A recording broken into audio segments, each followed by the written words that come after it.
Here, I built this playable chess game with Micky Coding Tool in under 10 minutes. This was not hand-coded from scratch. The coding tool helped turn the idea into a working desktop app, then kept improving it step by step with its built-in analyzer, debugger, and patcher workflow. The game now has board themes, a working chessboard, 2-player mode, an AI opponent, reset controls, and calibration tools for fine-tuning the board alignment. That is the important part. The first build does not need to be perfect.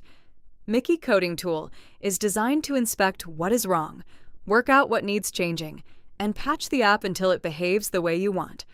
I am not an expert coder, but this workflow lets you build real software from an idea, test it, fix it, and keep improving it.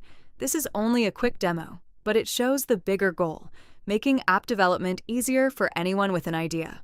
Micky Chess, built with the Micky Coding Tool. Micky AI Hub, the future of building software in your hands.